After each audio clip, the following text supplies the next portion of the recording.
وہ پچھلی بار وہ لطیفہ سنایا سی میں چاند والا، وہ میرے خیال ہے نا سنا ہوا ہے کہ نہیں سنا ہوا؟ میں وہ تھوڑا سا ایک لطیفہ ہے، شاید ہنسی نہ آپ لوگوں کو، لیکن اگر یہ سمجھ جائیں تو آپ کے آنے والی تمام نسلیں سنور سکتی ہیں. کہ چاند پہ ایک اسپیس شپ جا رہی تھی، اس میں 7-8 سائنسدان تھے اور ایک گریٹ نام کا کتا بھی موجود تھا بیچ میں. تو پوری دنیا میں جب یہ خبر پھیلی کہ جناب سائنسدان چاند پہ جا رہے ہیں اور ایک کتا بھی ساتھ لے کے جا رہے ہیں، تو لوگوں نے کہا یہ تو دنیا بڑی ترقی کر گئی ہے، سائنس ترقی کر گئی ہے. لوگوں نے ڈھول پیٹے، جشن منائے. یہ لئیے بکر کا ایک بابا تھا، ان پڑھ سا بیچارہ، وہ کہتا ہے اللہ کرے غرق ہو جائے، تباہ ہو جائے، چاند تے نہ پہنچے. لوگوں نے کہا بابا جی وہ سپیس شپ تو ہڈی ہے. وہ کہا نہیں. اچھا اسے جڑے سائنسدان جا رہے ہیں وہ تو ہڈے نے؟ کہتے نہیں. اسے جڑا فیول ہے وہ تو ہڈا ہے؟ کہتے نہیں. اسے جڑا گریٹ نامی کتا جا رہے وہ تو ہڈا ہے؟ کہتے نہیں جی وہ بھی میرا نہیں. بابا جی تینوں مسئلہ کی ہے، کی تکلیف ہے تانوں؟ وہ بابا بڑے کاری دی گل کر گیا، کہندا ہے خدا نہ خواستہ یہ سپیس شپ چاند پہ پہنچ جاتی ہے، زمین سے جا رہی ہے نا، اور 100 مرتبہ خدا نہ خواستہ چاند پہ چاند کی اپنی مخلوق جو ہے وہ پہلے سے موجود ہوتی ہے، استقبال کرنے آئی ہوئی ہوتی ہے. اور پھر کہتا ہے 100 مرتبہ خدا نہ خواستہ اس سپیس شپ سے اگر سائنسدان کی جگہ پہلے کتا باہر آ جاتا ہے تو کہیں چاند کی مخلوق یہ نہ سمجھے کہ زمین کی مخلوق ایسے ہوتی ہے، کیونکہ وہ کتا چاند پہ زمین کی نمائندگی کر رہا تھا. اپنے نمائندے اچھے چنے کہنے کا مطلب یہ ہے، کیونکہ جب وہ کشکول لے کے بھیک مانگتے ہیں نا اقوام عالم کے سامنے تو پوری دنیا آپ کو بیکاری سمجھتی ہے. جب وہ خالصتان کی لسٹیں بیچتے ہیں نا تو پوری دنیا آپ کو بکاؤ مال سمجھتی ہے. جب وہ قوم کی بیٹیاں بیچتے ہیں نا تو پوری دنیا آپ کو دلال سمجھتی ہے. لیکن جب طیب اردگان جا کے اسرائیل کو آنکھیں دکھاتا ہے نا تو پوری دنیا ترکوں کو غیرت مند قوم سمجھتی ہے. پلس پوائنٹ تھا ہمارے یہ جو اوپر الو کے پٹھے بیٹھے ہوئے ان لوگوں کے پاس کہ جب سٹیزن شپ ایکٹ کے مخالف تحریک پورے بھارت کا مسلمان نکلا تھا، آپ انہیں پاکستان کا پرچم تھما سکتے تھے اور ایک نئے پاکستان ہندوستان کے اندر ایک علیحدہ ریاست کی ایک امید کی کرن آپ بیدار کر سکتے تھے. لیکن الو کے پٹھوں نے کچھ نہیں کیا. ہم نے وہ اتنی بڑی تحریک ضائع کر دی ہے کہ اگر اس کا 1% بھی پاکستان کے کسی صوبے میں ہوتا تو آج وہ صوبہ پاکستان سے علیحدہ ہو چکا ہوتا ہے. ہندوستان نے وہ پروپیگنڈا کرنا تھا. یہ الو کے پٹھے کچھ بھی نہیں کر رہے. یہ بلکہ اگر کوئی آزاد پشتونستان کی بات کرتا ہے تو اس کی راہ بھی ہموار کرنے کے چکر میں ہوتے ہیں کہ 2-4 نوجوان اگر اپنے حق کے لیے نکلیں گے انہیں وہ لتر ماریں گے یہ کہ وہ آپ کے ملک سے بیزار ہو جائیں گے. ہم نے حد الوسع کوشش کی جا کے اپنے KPK کے دوستوں کو بتائیں کہ یار یہ پاکستان ان لوگوں کے باپ کا نہیں ہے، یہ تمہارے باپ دادا کا ہے جن لوگوں نے 1948 میں کشمیر آزاد کرا کے دیا تھا. یہ تمہارے باپ دادا کے جنہوں نے جہاد افغانستان میں رشیا کو ترکمانستان، تاجکستان، کرگستان، قزاقستان میں توڑ مڑوڑ کے سپر پاور کو واپس پھینکا.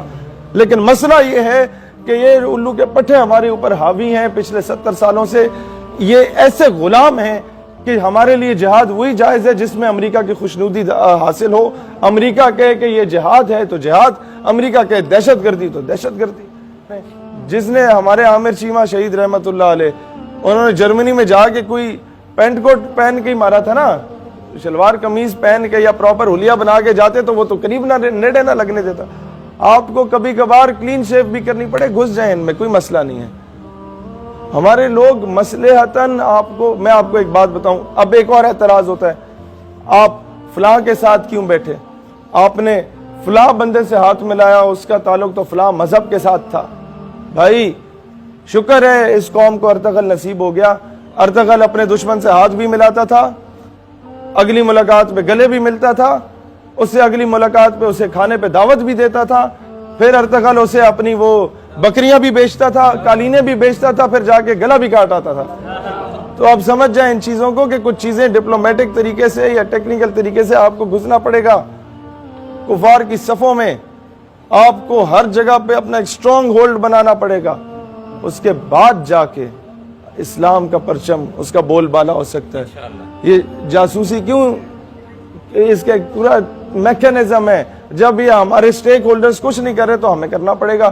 سٹیک ہولڈرز نے تو لسٹیں بیچنی تھی جا کے, سٹیک ہولڈرز نے تو کس طریقے سے کشمیر کو بیچا, سٹیک ہولڈرز نے تو کس طریقے سے مطلب قوم کی بیٹیوں کو بیچا.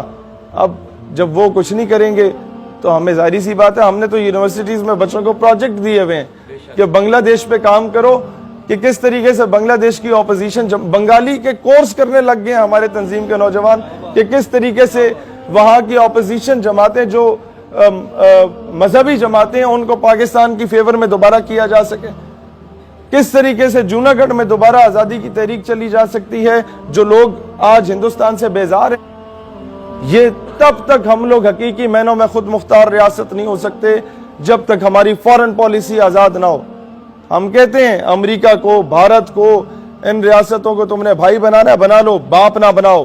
فورن پالیسی کا ایک مقصد ہوتا ہے, there is hell lot of a difference between بھائی and باپ, کہ برابری کی سطح پہ بات کرو. پاکستان جب بنا تھا تو قائد اعظم رحمت اللہ علیہ جب اپنا کوئی نمائندہ بھیجا برطانیہ میں تو کوئی سیکٹری لیول کا بندہ, اس کے برابر کا بندہ نہیں, سیکٹری لیول کا بندہ استقبال کرنے آیا. تو جب برطانیہ کا کوئی وزیر ادھر آتا ہے تو قائد اعظم کوئی بہت ہی کلرک لیول کے بندے کو بھیجتے ہیں کہ جاؤ پھولوں کا گلدستہ بھی نہ دو اور کارپیٹ بھی نہ لگاؤ, اور اسے بولا آؤ. یہ ہوتی ہے برابری کی سطح پہ بات کرنا.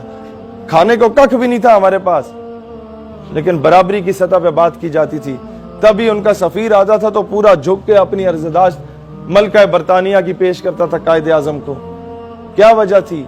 کہ وہ کرپشن نہیں کرتے تھے, وہ بھیک نہیں مانگتے تھے اقوام عالم سے. یہ فرق ہے قوموں میں. تو دنیا کا امیدوں کا مرکز و محور آپ کا ملک پاکستان تھا. اب وہ امیدوں کا رخ ترکی کی طرف جا رہا ہے. ٹھیک ہے, ہمیں خوشی ہے طیب اردگان اچھا آدمی ہے, لیکن اس سے زیادہ غم اس بات کا ہے کہ کبھی یہ فخر حاصل تھا کہ میرے کارواں ہم ہیں, لٹے پھر قافلے ایسے کہ اترایا نہیں جاتا.